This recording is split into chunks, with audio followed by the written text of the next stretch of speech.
Salut les gens, j'espère que vous allez bien. Aujourd'hui on se retrouve pour un update lecture. Je vais vous présenter 3 livres. Le 3e tome de Bleu Blanc Sang, The Mortal Instrument, les origines, tome 3, qui est donc sur mon iPad. Et pour finir, nous allons parler du 2e tome de Zodiac de Romina Roussel. Et voilà. Si vous ne vous rappelez pas de quoi parle Bleu Blanc Sang, c'est assez simple. C'est en fait l'histoire d'un président de France qui est assassiné, mais également l'histoire de plusieurs peintures volées d'une peintre qu'à ce moment-là on ne connaissait absolument pas. Si vous vous intéressez pas à la politique, ce n'est pas grave. Si vous y connaissez rien non plus, c'est pas grave non plus. C'est du politique qu'on peut dire comme assez simple, c'est assez simple à comprendre, faut pas s'y connaître, faut pas forcément s'y intéresser non plus. Je m'y intéresse et je m'y connais un peu, mais bon, en général, quelqu'un qui ne s'y intéresse pas va très vite comprendre l'histoire, il n'y a pas de termes super compliqués. Pour être tout à fait honnête avec vous, le rythme du 3e tome était assez lent, ce qui a un peu gâché en fait ma lecture, et je trouve que 2 tomes suffisaient amplement pour toute l'histoire, parce que là, pour être honnête, j'ai pas appris des trucs super ouf, et le peu de trucs qu'on a appris, on aurait pu clairement les caser dans le 2e tome. Nous pouvons tout de même dire que tout se finit à peu près bien. J'ai d'ailleurs beaucoup aimé la toute dernière phrase de ce 3e tome qui peut également s'appliquer dans la vie réelle. Je vais donc me permettre de vous la lire. C'est un fait. En l'état, la République se meurt et c'est à sa jeunesse qu'on doit cette clameur qui gronde et qui effraie les nantis, les puissants et qui lèvera bientôt le drapeau bleu blanc sang. C'est une phrase que j'ai tellement aimée que je me suis permise de la tweeter et également de la mettre sur mon compte Facebook personnel, parce que c'est vraiment une phrase que j'ai très bien aimée et que je trouve qu'elle représente très bien tout en fait. Je veux dire, autant dans ce tome-là, donc dans la fiction, que dans la vie réelle. Comme je l'ai dit, j'arrive pas vraiment à trouver de choses à vous dire sur ce tome, parce que je l'ai pas trouvé très utile, j'ai trouvé très superficiel. J'ai trouvé que c'est vraiment un 3e tome qui est resté en surface, qui n'est pas allé en profondeur. Je peux rien vous dire de plus que ce que j'ai déjà dit dans les 2 précédents tomes, parce que pour celui-ci je suis assez déçue. Je lui ai pas mis forcément une note excellente, mais pas non plus mauvaise, que les 2 autres tomes étaient pas catastrophiques, mais je l'ai pas trouvé utile.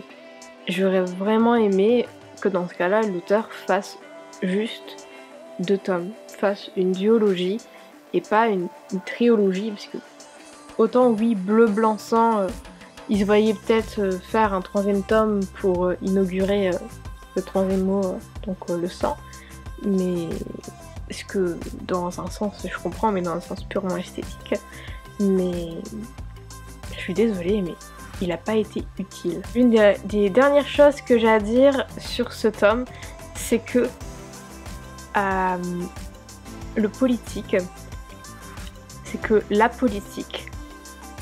et le côté artistique, le côté peinture m'a beaucoup manqué, parce que dans le tome 1 et dans le tome 2, c'était 2 sujets qui étaient au cœur de l'histoire, au cœur de l'intrigue, et là on a eu, pour ainsi dire, absolument rien sur ces 2 côtés.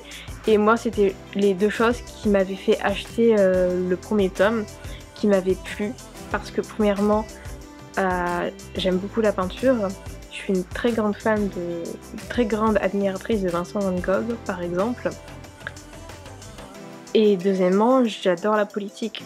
C'est vraiment quelque chose que j'aime peut-être même plus que l'écriture et que la lecture. J'adore vraiment la politique.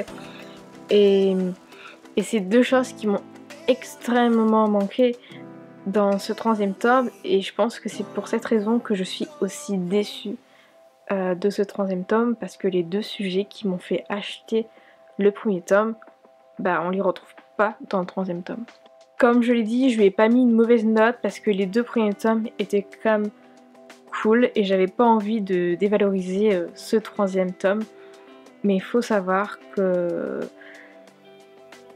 c'est pas un bon tome. Les premiers abonnés de ma chaîne s'en souviennent peut-être, j'avais lu le premier tome, j'avais pas donné un avis très poussé pour la simple raison que j'avais été dans une panne de lecture et donc ça avait été une lecture très compliquée. Là c'est différent, je suis pas du tout en panne de lecture. Du coup il y a certains détails du tome 1 dont je ne me souviens plus, mais ça n'a pas été très handicapant. J'ai passé une très bonne lecture. C'est un deuxième tome que j'ai beaucoup aimé et si je n'avais pas été en panne de lecture, je pense que le premier tome je l'aurais également beaucoup apprécié. Le titre de cette saga veut tout dire, Zodiac. Pour le premier tome, j'avais totalement craqué pour le côté astrologie de cette saga, mais également sur le fait du signe astrologique du Cancer, et plus particulièrement la planète du Cancer, puisque je suis du signe astrologique le Cancer, donc là c'est des petits trucs comme ça, et ça m'avait totalement fait craquer. C'est fascinant à quel point cette saga est très centrée sur l'astrologie. Le premier tome était très centré sur la planète du Cancer, là c'est différent. Tout n'est plus centré sur la planète du Cancer, mais plutôt sur les autres planètes, le Sagittaire, etc. On en apprend plus sur elles-mêmes, sur leurs caractéristiques, sur leurs spécificités, etc. Ce qui est très fascinant, très intéressant, et ça nous en apprend tout simplement plus sur le monde du Zodiac. Roma est un personnage pour qui je porte beaucoup d'affection pour tout ce qu'elle a dû traverser dans ce second tome. Bien entendu, je pense également aux autres personnages principaux et secondaires, mais Roma c'est vraiment un personnage que j'apprécie beaucoup. Si comme moi vous aimez l'astrologie, mais que vous n'y connaissez rien, ou que vous n'y comprenez rien, je vous invite fortement à tenter le voyage de Zodiac entre les planètes du Zodiac comme le Cancer, le Sagittaire, Balance, etc. Et surtout si vous aimez la science-fiction bien entendu, sinon je ne pense pas que ça va le faire. Mais je vous conseille vraiment puisque j'ai beaucoup aimé ce second tome. Ensuite on va commencer avec The Mortal Instrument, le troisième tome, La princesse mécanique, et il s'agit de Les origines.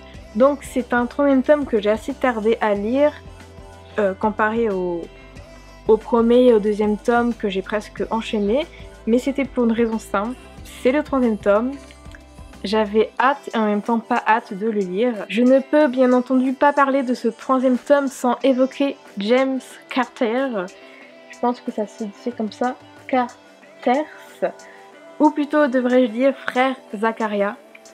Quand j'ai su ça, j'étais en mode oh, j'étais triste et heureuse à la fois. C'était frère Zacharia, c'est un frère que j'avais beaucoup aimé dans la saga originale.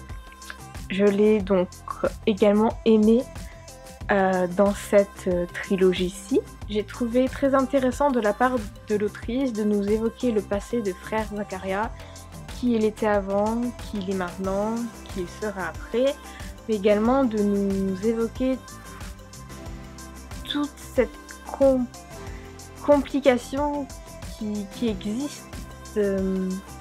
Enfin, comment on fait pour devenir un frère silencieux, quel sacrifice ça demande, tout ça, j'ai trouvé ça très intéressant. J'ai beaucoup aimé de comment elle a développé tout ça dans ce troisième tome.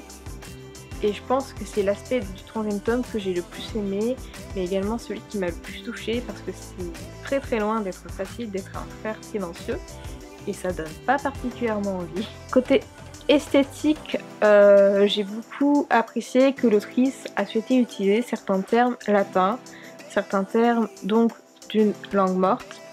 Le latin est tout de même une langue qui est assez utilisée en littérature, mais ça reste une langue morte et j'ai trouvé ça très joli à lire, très intéressant. Alors ça peut être un point négatif comme positif. C'est un tome qui a été très centré sur les amours de Tessa. Je suis loin d'être quelqu'un qui aime les histoires romantiques. Donc il y a une période, oui, j'aurais aimé qu'elle finisse avec Will. Il y a une autre période où c'était plutôt James. Tout compte fait, j'ai été satisfaite dans les deux cas. Mais je suis pas quelqu'un qui aime particulièrement les histoires d'amour. C'est bien quand il y a un peu d'amour, mais quand il y en a trop, quand c'est too much, c'est chiant. On va pas se cacher, c'est chiant. Mais dans les deux cas, ça a été quand même une histoire qui a été assez bien développée, je pense, avec plus de maturité en tout cas que dans la saga originale qui est juste là. Donc en gros, ça a été une trilogie que j'ai aimé lire, que je relirai dans le futur. Une trilogie qui, de mon point de vue, m'a semblé un peu plus mature que l'original, donc qui est là.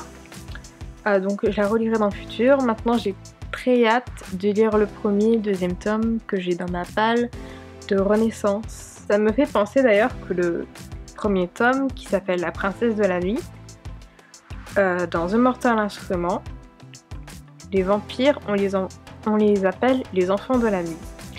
Enfants de la nuit, princesse de la nuit, je suis pas sûre que ça soit un hasard. Je suis d'ailleurs assez persuadée que ça soit assez bien calculé. Donc voilà, en tout cas c'est également sur Kindle. Je suis curieuse de commencer cette nouvelle saga de Cassandra Clare et j'espère que ça me plaira autant que la saga originale et que celle-ci. J'espère que cette update lecture vous aura plu. On se retrouve très bientôt pour de nouvelles vidéos. En attendant, je vous souhaite bien entendu d'excellentes lectures. Ciao!